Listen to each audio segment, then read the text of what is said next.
नमस्कार. आज आपण ओल्या जवळ्याचं सुक्कं बनवणार आहोत. तर जवळा हा प्रत्येकाला माहिती आहे. तर कोळंबी म्हणजे एकदम लहान आकाराची जी कोळंबी असते त्याला जवळा म्हटला जातो.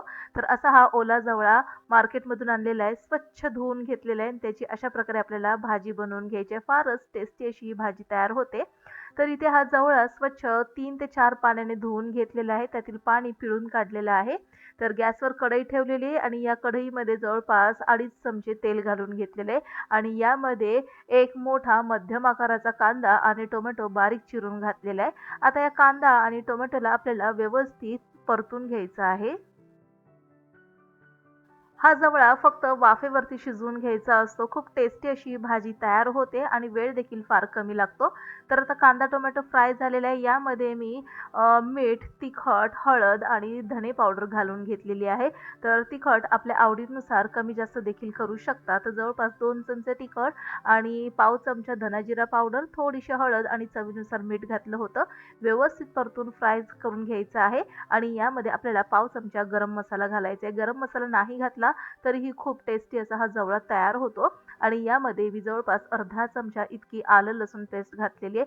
छान परतून घ्यायचं आहे 2 ते 3 मिनिटासाठी आणि यामध्ये आता आपण स्वच्छ धुवून घेतलेला, पिळून घेतलेला हा जवळा घालून घ्यायचा आहे. याला कोलिम देखील म्हणतात, पण कोलिमची साईज याच्यापेक्षा आणखीन लहान असते. तर आता हे व्यवस्थित आपल्याला परतून घ्यायचं आहे कांदा टोमॅटोमध्ये. तर याची सुकी भाजी जर तुम्ही बनवली तर अतिशय टेस्टी लागते. जवळ्यापासून खूप सारे प्रकार बनवले जातात. तर ओल्या जवळ्याची जी आपण कटलेट करतो ते देखील खूप चविष्ट होतात. तर यामध्ये आता मी बारीक चिरून घेतलेली कोथिंबीर घालून घेतलेली. पुन्हा एकदा याला व्यवस्थित मिक्स करूया आणि यावरती झाकण ठेवून मंद आचेवरती 4 ते 5 मिनिटासाठी याला शिजवून घेणार आहोत. पटकन शिजतो. गॅस मंद केलेला आहे. 4 ते 5 मिनिटानंतर आपण पाहून घेऊया. यातील पाणी जे आहे पूर्णपणे आटून गेलेलं आहे. आता ही जवळ्याची भाजी तयार आहे. यामध्ये तुम्ही कांद्याची पात देखील चिरून घालू शकता यावेळेस.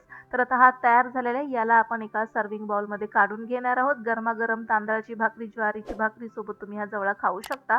तर व्हिडिओ आवडल्यास लाईक करा, शेअर करा, सबस्क्राईब करून बेल आयकॉन प्रेस करा.